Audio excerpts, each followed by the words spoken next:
I know it came to follow up, but ask Hoggy and all, you know what I'm saying? Like, all my niggas, what type of energy? Red Paul, what type of energy? Ask Conrad, what type of energy I bring? I bring that win-win-win. I bring that never go against the grain. I bring that by any means. I be on that. Like, that's what I bring to the table. Frankie ass donut shop.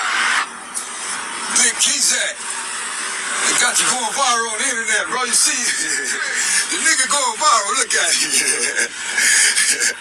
I'm on my line, cuz. But a question for the line, though.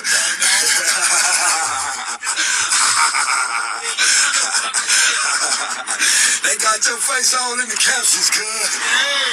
Hey. One question, though, for me, though. Did you know who Cuz was when Cuz was out here? I did not. You should have seen that. Oh, yeah. Doing no more guys like that. Exactly, neighborhood. I've been waiting. Hey, I knew. That nigga had that shit hid, nigga. I understand. Until he said the point about let me turn the volume down, I looked and I got a phone call. Gotcha. I got that phone call. Come watch. Gotcha. I take off. Yeah. But I go to the block. I ain't in the block. I ain't on the block. 60 seconds, cuz. Yeah. Go over there and get some money. I come back. Disperse. I was at the swap meet. I seen that shit, man. My tire, somebody had busted my car, cuz. Like I said, that was a good egg. That was all good, bro. I can't catch myself falling back into that trap ever again. Like, you know what I'm saying? I don't do it usually. If somebody mention my name on 6 Sub, say it 3 times, it's like Candyman. Nigga popping up. Then when you pop up, it's like you extraterrestrial or alien, but it's the 48 laws of power. Your biggest presence is your absence. I ain't gonna give y'all too much game, but if you ain't never there, a nigga don't know what you gonna do when you there. So when you pop up, a nigga on stilts. I was like, I know my niggas ain't hanging out here with Cuz home. I know for sure. He worked Yeah. I mean, you seen The what he was publicity stuff. Yeah. Then the next day, that shit is out. Yeah. Really laid on that heat. Yeah. Cause a nigga like Cat, you knew that nigga was filming you. Yeah. I'm like, trying to get some validation, like he out here kicking it with the big homies. exactly. Yeah. Nigga, I looked at his comments. Yeah. Cause a real big Cat the general. Cause Cuz out there with him. a real big homie gonna play like, hold up, you got an issue with Cuz. Let me call Cuz up. Y'all handle y'all issue. Get it off the internet. That's what big homie gonna do. Y'all handle y'all issue and get it off the internet. That's it. But like I said, you didn't know. You didn't know. I was like, Cuz couldn't have known, Cuz. Now you done done that? Yeah. You know, the cookie jar. Cause I'm like, if Cuz knew he was there, either Cuz gave him a big homie some money.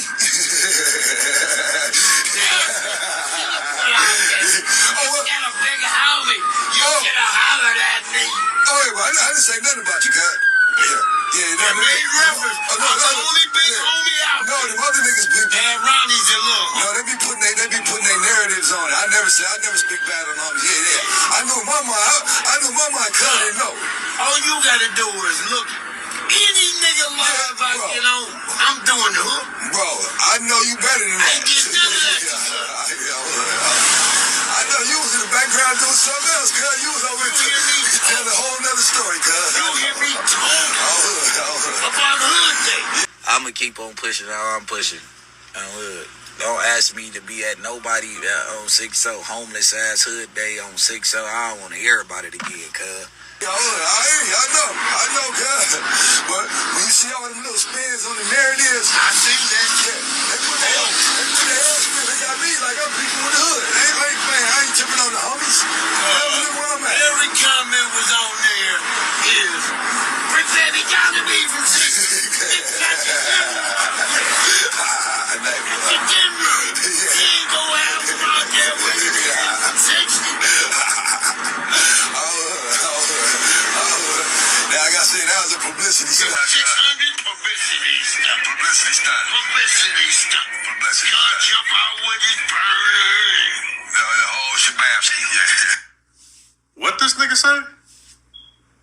I know what I heard. Let me rewind this right quick, man. What the hell this nigga say? Now, like I said, that was a publicity stunt. 600 publicity stunt. Publicity stunt. Publicity stunt. Publicity God stunt. jump out with his burner.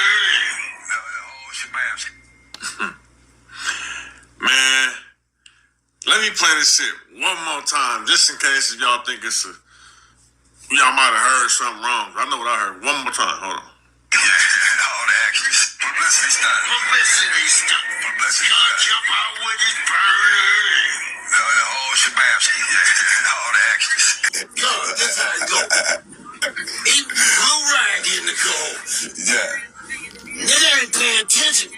Just like this nigga walking on that side of the street, that's blue rag. Cuz go up, he go down Brian her, checking the street. He come across, ain't none of us paying attention to him. Joe see him. He come across, he go down, what that is, Brian her? Yeah. He go down Brian her. Then he come back and come walking down the street. When you look up, my God, where you coming from? All right. So God walked up, he talked. Next thing you know, the 600 nigga pull in from here. God get out. All of a sudden, a black truck come down, pull in and back in.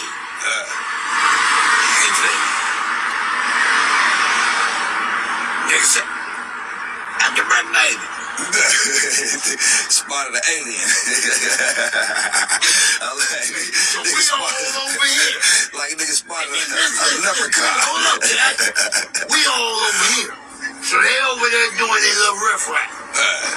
Cuz work his way over here. Now when you get here, it's about 7, 8 homies. We right here. Yes, sir.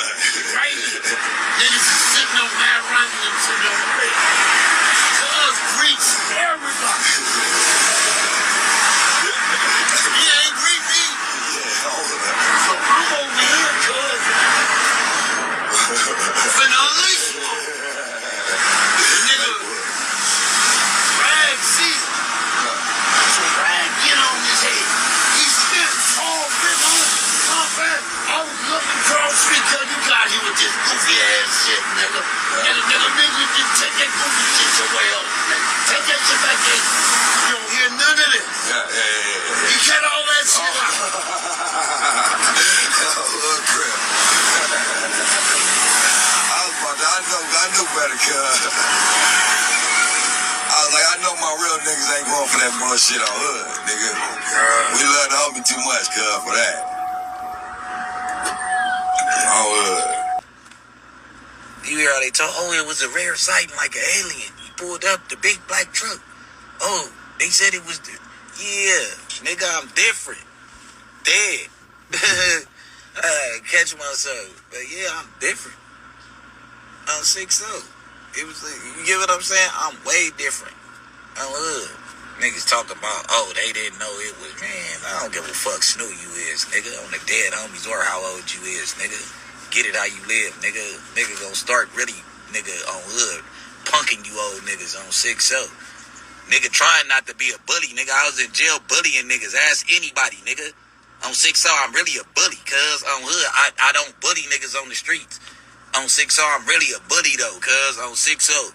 Nigga get back to working out, watch. You're gonna, you know what I'm saying? You're gonna see, nigga, the old brick, because when I came home, it wasn't nobody talking about on hood, no fades and all that, nigga. You know, I should have put that song. I should have put that song in one of my videos.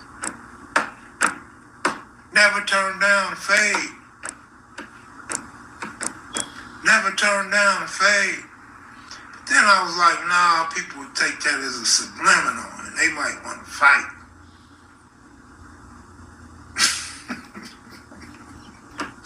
That's not the life that I portray on the streets, nigga. I'm a baller. I'm some type of boss, nigga. I got some etiquette to myself. I really be out the way. So this is what's going on, right? You got a nigga who took the stand already. Herman Douglas, called as a witness before the grand jury of the County of Los Angeles, having been previously sworn, resumed the stand and testified further as follows. And we have to remind Mr. Douglas of his oath again. You will recall that you have previously been sworn and are still under oath. Please restate your name. Herman Douglas. Thank you, Mr. Douglas. And as well, you left your cell phone outside and you have no recording devices on you, correct? Yes. Thank you so much. Did you continue to talk to Nipsey and Rimpao for the next, 10, 15 minutes or so? Yes. I'm going to pause that video at that point, at 13:47:35. And I want to show you grand jury number 3. Do you recognize the person shown here? Yes. Who is that? That's Shitty. Do you know him by another name other than Shitty? Eric now. Did you know him prior to that day? Yes. What did you know about him before that day? I just know he was from the neighborhood. What does that mean, from the neighborhood? He's one of the neighborhood homies, one of the homies from the hood. Now, you testified earlier that this area of Crenshaw and Slauson is an area, well, maybe you didn't. Let me ask you. Is there a gang that hung out, sort of claimed the area where the shopping center is? That's the Rolling 60s. How do you know that it's the Rolling 60s neighborhood? That's where I'm from. Okay, so you're a member of the Rolling 60s gang? No, I'm an ex-member, but yes. Okay, and what about Nipsey? Do you know if he was from Rolling 60s? Yes. And what about Holder? Yes. You believe he was too? Yes, he was. Okay, did you see Eric Holder that day? Yes. How did you first become aware that he was at the location? When he pulled up in the car, Nipsey had spotted him and he asked Rimpao, "Is that Shitty?" And you testified that when the car went by, Nipsey made some reference to him. Is that correct? Yes. Tell us about that. Well, he just made a reference to Rimpao. He was just inquiring, is that Shitty? Because I think nobody hadn't seen him in some years. What happened next? Shitty got out of the car and walked up and spoke to us. Okay, and when he approached you, can you tell us anything about how he was dressed? He didn't have a shirt on. He had no shirt on? He had no shirt on. Do you recall anything else about the way he was dressed? Maybe he might have had on some shorts, jean shorts or something, I'm not sure. Let me show you a grand jury exhibit. This is grand jury exhibit number 8. Do you recognize the person in this exhibit? Yes. Who is that? Shitty. Holder. Okay, and did he appear, meaning was his dress the same on that afternoon as he's shown in this exhibit? Yes. Okay, and what was his attitude and demeanor like before Holder arrived? He was just kicking back, laughing, having fun, just being himself. Did his attitude or demeanor change any after Holder approached your group? It didn't change, really. He just had a conversation, and Nipsey was more or less trying to look out for the dude, was trying to help him, basically warning the dude, they got some paperwork on you. I haven't read the paperwork, but, you got to watch your back. Okay, but at some point he did come to your group, correct? Yes. Tell us what happened as best you can, including the conversation, if any, that you heard between him and Nipsey after he approached the group. Well, I remember them shaking their hands. I remember Nip "Hey man, what's up? Where have you been, bro?" Like that. And he "I've been gone. I've been gone. I've been out the way or whatever." And then Nipsey was "Man, they got some paperwork on you, I haven't read it, you my bro, you need to maybe take care of that, Let me stop you there, and I hate to interrupt you, but can you please explain what paperwork means? He was in jail for snitching, or he had told on somebody or something, there's rumors going around that he had told on somebody, some particular stuff he may have told on, and Nipsey had told him that he hadn't read it. I haven't read any paperwork. I don't know, but you need to address it, or, basically telling the guy you need to be careful, because people got some paperwork on you. Okay, let me stop you right there. In gang culture, paperwork is a term that usually refers to police reports or court documents, correct? Yes. So if a gang member says to another gang member, "You better be careful because there's some paperwork that says you told or you snitched," What they're referring to is some police reports or some court documents that show that the person was cooperating with the police or maybe told something about gang business or a crime or something like that. Is that correct? Yes. So that we follow up to this point in your testimony, you heard Nipsey telling that to Holder, correct? Yes. And he was telling Holder you might want to address that or take care of that? Yes. What does that mean, or what did that mean to you? That means, like, say, for instance, they had paperwork on me, I'm going to go address it. Like, if I know I'm not a bad or whatever, I'm going to come let somebody know, like, hold up, or, what's going on, I'm going to come clear. If there's some paperwork, I'm going to bring my court papers. I just got out of jail for a case or whatever. I'm going to come to the hood with my paper and say, look, this is what happened in the case, and maybe clear it up if I know I hadn't done nothing wrong. Why would somebody who's a rolling 60s need to clear up an accusation that there's some paperwork that says they're snitching? Well, if they're not snitching, they need to clear it up so that they won't, get hurt or whatever it may be. Okay, because in gang culture, snitching is not a good thing to be known to do, correct? Yes. What are some of the consequences that can flow from somebody who snitches? Everything from getting beat up to getting killed. Did Nipsey ever say specifically what Holder supposedly snitched about? No. Did he mention any names? No. Any cases? No. Any circumstances that you could describe in terms of what the snitching was about? No. Okay, now that we've clarified that, please continue with what you heard from the point where you left off. So when he told him, basically that he was kind of looking out for him, telling him to address the paperwork, and then shit, he got to saying, oh yeah, motherfuckers be hating on me. They be hating on me, And then Nip is like, so y'all know what I'm talking about. And he was like, no, people be hating on me. Then he looked and he asked us, had we heard this rap? Had we heard his new song? He said, yeah, I've been in the studio. I did my new song. Who said that? Shitty. He asked us, had we heard it? Okay, was the conversation that you witnessed in that time period mainly a conversation between Holder and Nipsey?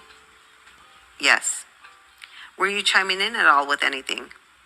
I chimed in a couple times, and when he started to mention the songs and I looked at him, he just looked kind of weird, like I don't know, maybe he was high or whatever it may be.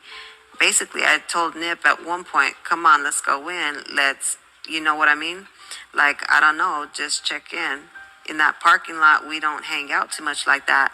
So Nip is there, we hang out for a little bit. It's time to get inside. So I had, we had been out there too long already. And basically I told him, come on, let's go in.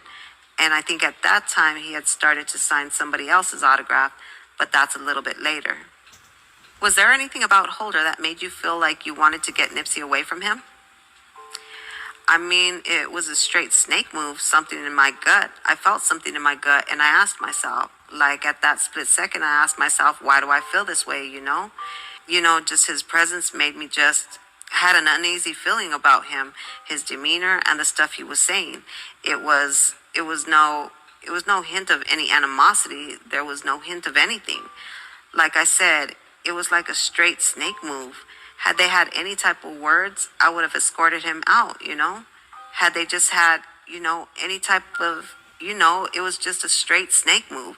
I never in a million years would I have thought he would have come back and done that, Judging by the conversation, I understand somebody's arguing and somebody leaves out. You kind of expect that, but there was never no argument. It was never, like I said, Nipsey was basically looking out for him, telling him that, I haven't read it. I don't know if it's true or not, but you need to address it.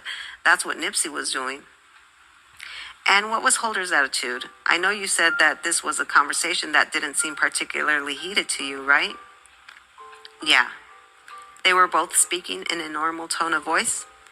Yes. Did you feel anybody was disrespecting the other person?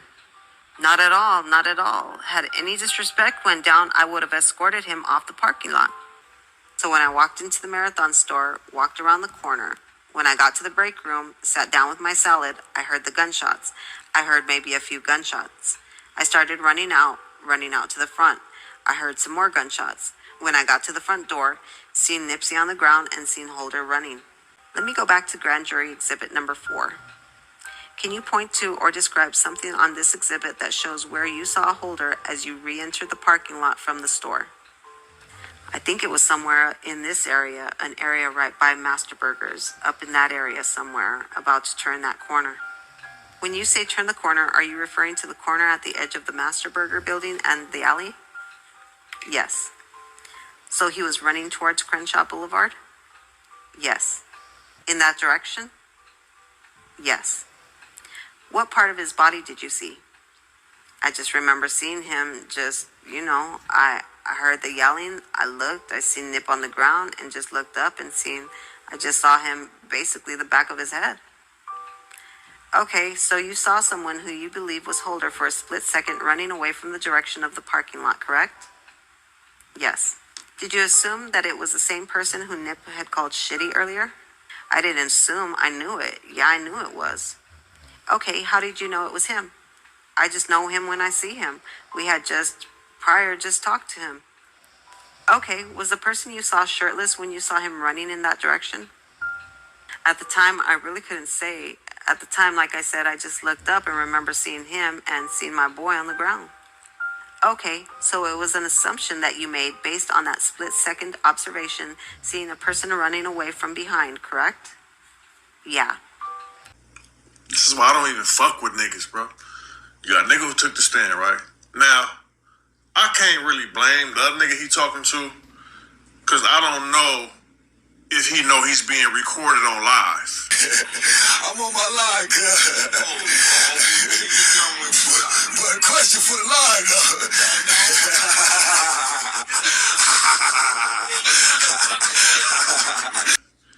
But they're together. He got his phone in his hand. He probably know. He probably don't. Who knows?